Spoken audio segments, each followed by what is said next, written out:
ధన్యవాదాలు అధ్యక్ష. చిత్తూరు జిల్లా నగరి నియోజకవర్గం.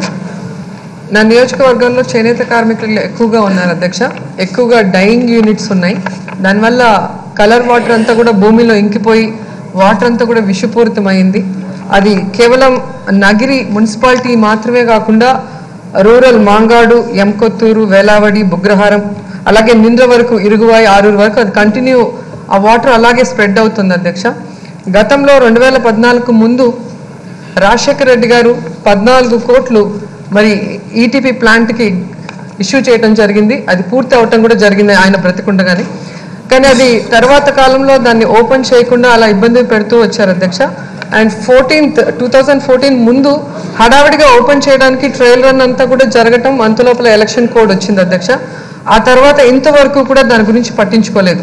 యాక్చువల్గా ఇది మున్సిపాలిటీలో 67,000 మంది ప్రజలు ఉన్నారు. అలాగే నేను చెప్పిన విలేజెస్ అన్నీ కలిపి దాదాపుగా 50,000 మంది జనాభా, అంటే 1,20,000 మంది జనాభాకు సంబంధించిన ఈ polluted water already ETP plant కట్టేసిన తర్వాత కూడా ఎందుకు ఓపెన్ చేయటం లేదో నాకు తెలియలేదు.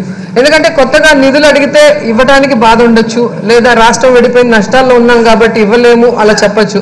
కానీ పూర్తయిన ప్రాజెక్టు మొదటి అసెంబ్లీ సెషన్ మనం హైదరాబాద్లో జరుపుకున్నప్పుడు మా మున్సిపల్ చైర్మన్ శాంతి కుమార్ గారు వచ్చి సీఎం గారిని కలిసి మరి అది ఓపెనింగ్ గురించి మాట్లాడటం జరిగింది. అలాగే మా మున్సిపల్ మంత్రి ఎవరైతే ఉన్నారో నారాయణ గారు మన రాష్ట్రానికి, ఆయనకి చెప్పడం జరిగింది. అలాగే మా జిల్లా మంత్రి బొజ్జల గోపాలకృష్ణారెడ్డి గారు కూడా చెప్పడం జరిగింది.